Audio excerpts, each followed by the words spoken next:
सभी को जय माता की। एक बार आपके सामने फिर से उपस्थित हूँ।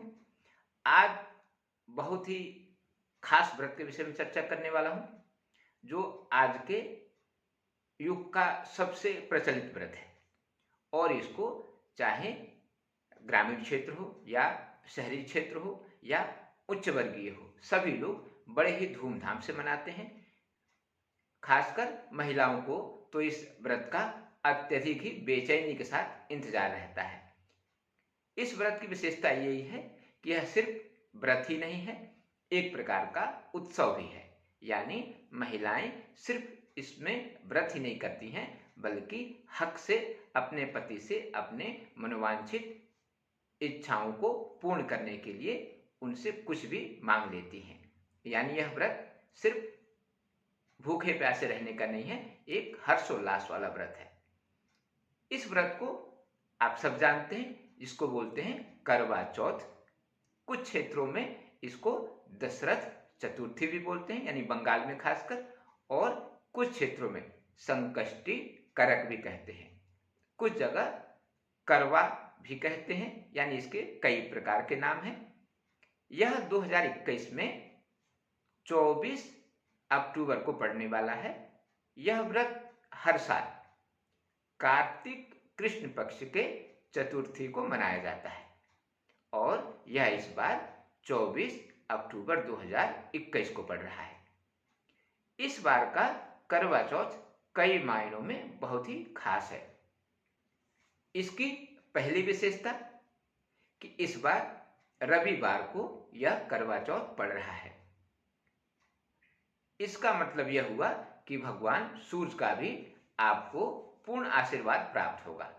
सामान्यतः करवा चौथ का व्रत चंद्रमा को अर्घ दे के पूर्ण होता है, किंतु चंद्रमा के साथ ही सूर्य का आशीर्वाद भी आपको इस बार पूर्ण रूप से मिलने वाला है। चंद्रमा का आशीर्वाद तो मिलेगा ही मिलेगा, इसीलिए इस बार का यह व्रत बहुत ही खास है। दूसरी बात, इस बार रोहिणी नक्षत्र में करवा चौथ पड़ने के कारण चंद्रमा अपने उच्च राशि में होंगे। यानी वृष राशि के चंद्रमा हमेशा उच्च के माने जाते हैं और रोहिणी नक्षत्र में पड़ने के कारण चंद्रमा इस बार उच्च राशिगत रहेंगे, जो कुछ अधिक ही प्रभावशाली रहेंगे और आपके मनोकामनाओं को अत्यधिक शीघ्रता के साथ और पूर्णता के साथ संपूर्ण करेंगे। यानी कहीं भी आपकी मनोकामनाएं अधूरी बिल्कुल नहीं रहेंगी। इसलिए इस बार का यह व्रत आप अत्यधिक मन के साथ और प्रसन्नता के साथ करिए। यह आपके सारी इच्छाओं को पूर्ण करने वाला है।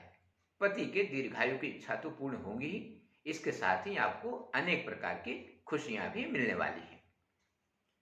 अब इस व्रत के मुहूर्त की चर्चा कर लेते हैं। वैसे इस व्रत में कोई खास स्थापना आदि की आवश्यकता नहीं होती है, किंतु जो अपना पूजन होता है उसको आप चंद्रोदय के पूर्व, यानी चंद्रोदय वाराणसी के पंचांगों के अनुसार शाम के 7:52 के बाद होगा। तो आपको किसी भी परिस्थिति में अपना पूजन शाम के 7:52 के पहले पूर्ण कर लेना चाहिए। हालांकि पंचांग भेदों के कारण और रेखांतर के कारण कई जगह चंद्रोदय का समय भिन्न भिन्न भी हो सकता है। मैं उसमें कुछ आपको बता दे रहा हूं। जैसे राजधानी दिल्ली में 8:08 माना जाएगा, मुंबई में 8:47 और कोलकाता में 7:36। लगभग यह संभावित समय है। वहां भी कुछ पंचांग भेद में समयांतर हो सकता है। तो इस बात का ध्यान रखें, अपना व्रत का पूजन जो है आप किसी भी परिस्थिति में शाम के 7:52 के पहले अवश्य पूर्ण कर लें और 7:52 के बाद चंद्रोदय होने पर आप चंद्रमा को अर्घ्य देके अपना व्रत पूर्ण कर सकते हैं। अब इस उपवास का एक खास चर्चा भी करते हैं, जिसको सरगी या सरगही बोलते हैं। कुछ क्षेत्रों में सरगही अपने सास के द्वारा प्राप्त किया जाता है, यानी सास अपने बहू को अन्न आदि के साथ ही उपहार में फल, नारियल या वस्त्र, श्रृंगार आदि सब अर्पित करती है। वैसे सरगही का सामान्य अर्थ होता है कि सूर्योदय के 2 घंटे पूर्व ग्रहण किया जाने वाला भोजन, ताकि आपको व्रत में किसी प्रकार का व्यवधान पैदा नहीं हो।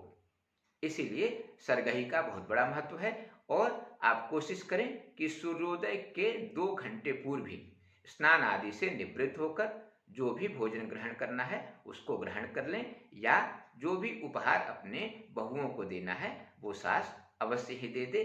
क्योंकि वैसे तो क्षेत्रांतर के अनुसार सूर्योदय के पूर्व तक ये सब चीजें की जा सकती हैं, किंतु सूर्योदय के 2 घंटे पूर्व ही सरगही के कार्यक्रम को संपूर्ण कर लेना उत्तम माना गया है।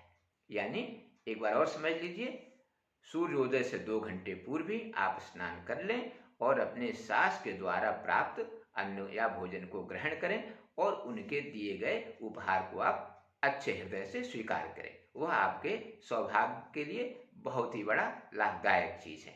और कोशिश करें उनके द्वारा उपहार में दिए गए वस्त्र एवं आभूषणों का प्रयोग उस दिन आप अवश्य करें। इसका शास्त्रों में बहुत बड़ा महत्व है, क्योंकि सास के द्वारा दिए गए वस्त्र आभूषण को उस दिन धारण करना आपके सौभाग्य वृद्धि में 4 चांद लगा सकता है। अब आपसे इसके पारण की चर्चा करते हैं। सामान्यतः सभी क्षेत्रों में महिलाएं चंद्र अर्घ्य देने के बाद जल का ग्रहण कर लेती हैं और उसके बाद में अन्न आदि का भी ग्रहण कर लेते हैं लोग। किंतु आप कोशिश करें कि रात को 9 बजे से लेकर 10:30 बजे के मध्य यदि आप भोजन ग्रहण कर लें या पारण कर लें तो बहुत ही अच्छा होगा, क्योंकि इसके पूर्व या बाद में उतने अच्छे मुहूर्त नहीं है।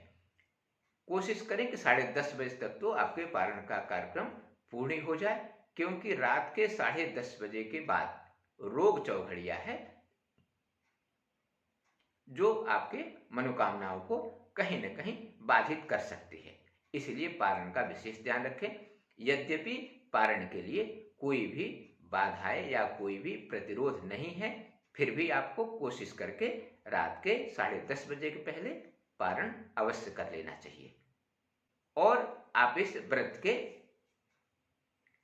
पारण आदि से संपूर्ण जानकारी या पूजन विधि हो या व्रत कथा हमारे वेबसाइट पर भी जाकर विस्तार से देख सकते हैं और आप उसका लाभ ले सकते हैं। आज के लिए बस इतना ही। धन्यवाद।